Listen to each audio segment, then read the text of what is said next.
আসসালামু আলাইকুম। সংবাদে আপনাদের সবাইকে স্বাগতম জানাচ্ছি আমি নুসরাত। শুরুতেই সংবাদ শিরোনাম। বাংলাদেশের সর্বশেষ গুরুত্বপূর্ণ আপডেট সংবাদে আপনাকে স্বাগত। শুরুতেই সংবাদ শিরোনাম, পরে বিস্তারিত। প্রথমেই জানাবো আমাদের হাতে থাকা সর্বশেষ গুরুত্বপূর্ণ সবথেকে তাজা আপডেট সংবাদ। হাদি হত্যা ফয়সাল সহ ১৭ জনকে অভিযুক্ত করে চার্জশিট দাখিল। ইনকিলাব মঞ্চের মুখপাত্র সৈয়দ শরীফ ওসমান হাদি হত্যাকাণ্ডের ঘটনায় ফয়সাল করিম মাসুদ সহ ১৭ জনকে অভিযুক্ত করে চার্জশিট দেওয়া হয়েছে আজ। রাজধানী মিন্টু রোডে ডিএমপির মিডিয়া সেন্টারে এক সংবাদ সম্মেলনে এই তথ্য জানায় ডিএমপির অতিরিক্ত কমিশনার ডিবি মোহাম্মদ শফিকুল ইসলাম। এরপর জানাবো প্রশাসনের কিবলা একটি দলের পার্টি অফিসে বললেন আসিফ মাহমুদ। জাতীয় নাগরিক পার্টি এনসিপির মুখপাত্র আসিফ মাহমুদ সজীব ভূঁইয়া অভিযোগ করে বলেছেন, প্রশাসনে লোকজন একটি নির্দিষ্ট রাজনৈতিক দলের পার্টি অফিসের দিকে তাদের কিবলা ঠিক করে ফেলেছেন, যা গণতন্ত্র ও সুষ্ঠু নির্বাচনের জন্য অশনি সংকেত। এদিকে জুলাই আন্দোলনকে অবজ্ঞা করে কোনো বক্তব্য দেয়া ধৃষ্টতা। শুনানি চলাকালে বললেন চিফ প্রসিকিউটর, জুলাই আন্দোলন ছিল জাতীয় মুক্তি সংগ্রাম, এটাকে অবজ্ঞা করে কোনো বক্তব্য দেওয়া ধৃষ্টতা বলে মন্তব্য করেছেন চিফ প্রসিকিউটর তাজুল ইসলাম। আজ শেখ হাসিনা এবং তার উপদেষ্টাদের বিচারের শুনানিতে তিনি এসব কথা বলেন। জানাবো ভোট গণনা শুরুর ৩ মিনিট পরই যে কারণে ভোট গণনা বন্ধ হয়ে গেল যোগসু নির্বাচনে। জগন্নাথ বিশ্ববিদ্যালয় কেন্দ্র শিক্ষার্থী সংসদ যোগসু নির্বাচনের ভোট গণনা শুরুর ৩ মিনিট পরই গণনা বন্ধ হয়ে গেছে। আজ মঙ্গলবার ৬টা ২৮ মিনিটে এই ঘটনা ঘটে। ফলাফল গণনার কক্ষে অতিরিক্ত মানুষের উপস্থিতির কারণে এমন সিদ্ধান্ত গ্রহণ করেছে নির্বাচন কমিশন। এবং সর্বশেষ জানাবো নেপালের সীমান্তবর্তী শহরে ব্যাপক অস্থিরতা, বর্ডার বন্ধ করল ভারত। ভারতের সীমান্ত ঘেঁষে নেপালের দক্ষিণ অঞ্চলের কয়েকটি এলাকায় সাম্প্রদায়িক উত্তেজনা ছড়িয়ে পড়েছে। পরিস্থিতি নিয়ন্ত্রণে উচ্চ সতর্কতা বা রেড অ্যালার্ট জারি করা হয়েছে এবং ভারত নেপাল সীমান্তে চলাচল বন্ধ করে দিয়েছে ভারতের সরকার। প্রিয় দর্শক, এতক্ষণ শুনছিলেন সংবাদ শিরোনাম, এবারে বিস্তারিত। তবে তার আগে বন্ধুরা অনুরোধ থাকবে এই সংবাদটিতে একটি লাইক দিন। এই চ্যানেল আপনি নতুন হয়ে থাকলে আমাদের সংবাদটি দেখতে দেখতে চ্যানেলটি সাবস্ক্রাইব করে রাখুন। কমেন্ট করে বন্ধুরা আপনার মূল্যবান মতামত জানিয়ে দিন আপনি বিশ্বের কোন দেশ থেকে বা বাংলাদেশের কোন স্থান থেকে আমাদের সংবাদটি দেখছেন এবং শুনছেন। আর বন্ধুরা সংবাদটি আপনার সোশ্যাল মিডিয়া ফেসবুকে শেয়ার করে বন্ধুদেরও দেখার সুযোগ করে দিন। আর গাজা যুদ্ধে আপনি যদি নিরীহ ফিলিস্তিনিদের ভালোবেসে থাকেন কমেন্টে ইয়েস লিখে বিশ্ববাসীকে জানিয়ে দিন। এবারে বিস্তারিত। হাদি হত্যা ফয়সাল সহ ১৭ জনকে অভিযুক্ত করে চার্জশিট দাখিল।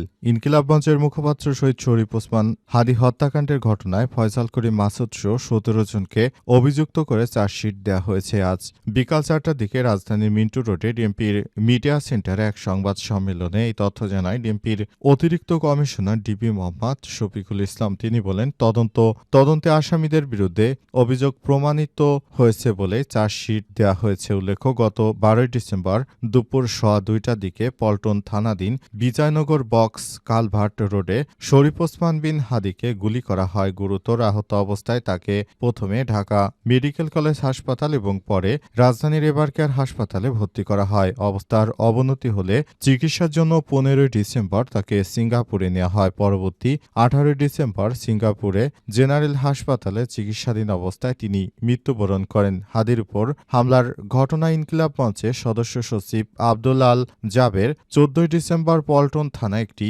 মামলা দায়ের করেন। পরে ২০ December Dhaka metropolitan magistrate Siddique Azad মামলায় দণ্ডবিধি ৩০২ হত্যা ধারা সংযোজনের নির্দেশ দেন এবং সে অনুযায়ী বর্তমানে মামলাটির চার্জশিট দেওয়া হয়েছে এবং এই ঘটনার পিছনে আওয়ামী লীগের নিষিদ্ধ সংগঠনের নেতাকর্মী এবং অন্যান্য রাজনৈতিক নেতাকর্মীরা জড়িত। প্রশাসনের কিবলা একটি দলের পার্টি অফিসে বললেন আসিফ মাহমুদ। জাতীয় নাগরিক পার্টি এনসিপির মুখপাত্র আসিফ মাহমুদ সজীব ভূঁইয়া অভিযোগ করে বলেছেন, প্রশাসনের লোকজন একটি নির্দিষ্ট রাজনৈতিক দলের পার্টি অফিসের দিকে তাদের কিবলা ঠিক করে ফেলেছে, যা গণতন্ত্র সুষ্ঠু নির্বাচনের জন্য অশনি সংকেত। তিনি আরও অভিযোগ করে বলেছেন, এই ধরনের কর্মকাণ্ড আসলে আমরা মেনে নিতে পারি না, কারণ এই ধরনের কর্মকাণ্ড আসলে কখনোই বাংলাদেশটাকে কোনো ভালো অবস্থানে নিয়ে যেতে পারবে না। সুতরাং সবাইকে বলতে চাই, নিজের দেশকে ভালোবাসুন এবং দেশের পাশে থাকার চেষ্টা করুন। কোনো দল কিংবা রাজনৈতিক দল কিংবা কোনো ব্যক্তির তোষামোদী করে তারপর নিজেদের সর্বনাশ করবেন না। দেশের প্রতিটি মানুষ এখন আগের থেকে অনেক বেশি সতর্ক অবস্থানে রয়েছে।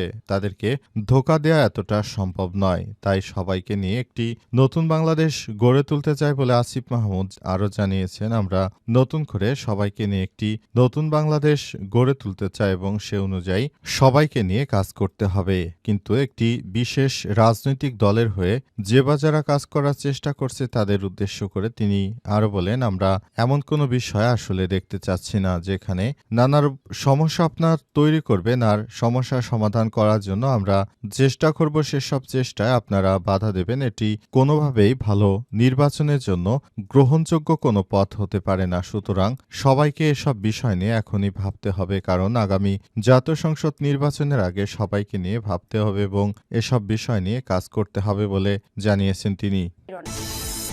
জুলাই আন্দোলনকে অবজ্ঞা করে কোনো বক্তব্য দেয়া ধৃষ্টতা, শুনানি চলাকালে বলেন চিফ প্রসিকিউটর।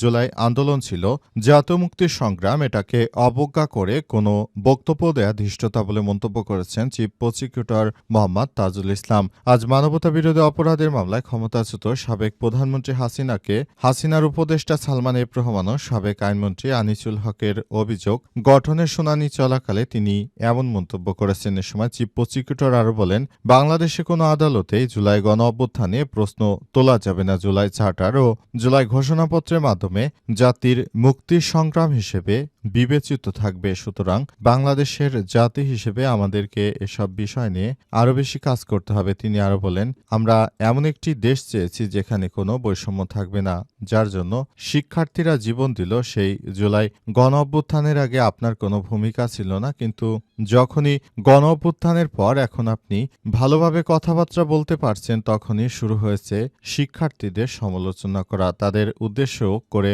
চিফ প্রসিকিউটর আরও জানিয়েছেন, এই ধরনের যারা ব্যক্তি আছে তাদের কাজই হচ্ছে শুধু নিজের স্বার্থ হাসিল করা। এদের বিরুদ্ধে এখন সবাইকে আরও বেশি সজাগ থাকতে হবে বলে জানিয়েছেন তিনি। যোগসু নির্বাচন ভোট গণনা শুরুর ৩ মিনিট পরই যে কারণে ভোট গণনা বন্ধ। জগন্নাথ বিশ্ববিদ্যালয় কেন্দ্র শিক্ষার্থী সংসদ যোগসু নির্বাচনে ভোট গণনা শুরু ৩ মিনিটে ভোট গণনা বন্ধ হয়ে গেছে। মঙ্গলবার আজ সন্ধ্যার পর ভোট গণনা শুরু হলে ভোট গণনা শেষ হয়ে যায়। তবে কী কারণে ভোট গণনা আসলে বন্ধ হয়েছে সে বিষয়টি আমরা জানতে পেরেছি। ফলাফলের অতিরিক্ত মানুষের উপস্থিতিতে এই সিদ্ধান্ত নিয়েছে প্রশাসন। বর্তমানে সবাইকে ফলাফল গণনার কক্ষ থেকে বের করে দেয়া হচ্ছে এবং সেখান থেকে ধীরে ধীরে আসলে এই ভোট গণনার কার্যক্রম চালিয়ে যাওয়ার সিদ্ধান্ত নিয়েছে নির্বাচন কমিশন এবং সেভাবেই আসলে নির্বাচনে ভোট গণনা শেষ হবে। সবার পক্ষ থেকে বলা হয়েছে নির্বাচনটা সুষ্ঠু করার জন্য সরকার যে কোনো ধরনের পদক্ষেপ গ্রহণ করবে এবং সে অনুযায়ী সরকার সেভাবেই কাজ করছে। পুরো দেশটাকে সরকার যেন ভালোভাবে চালাতে পারে সেই ব্যবস্থা গ্রহণ করা হচ্ছে। সরকারের পক্ষ থেকে সবাইকে আরও বেশি দায়িত্বশীল ভূমিকা পালন করতে বলা হচ্ছে এবং এই নির্বাচনটা যেন একটি নজির স্থাপন করতে পারে সেই ব্যাপারটি নিয়ে সবাইকে আরও বেশি সতর্ক থাকার জন্য বলা হচ্ছে।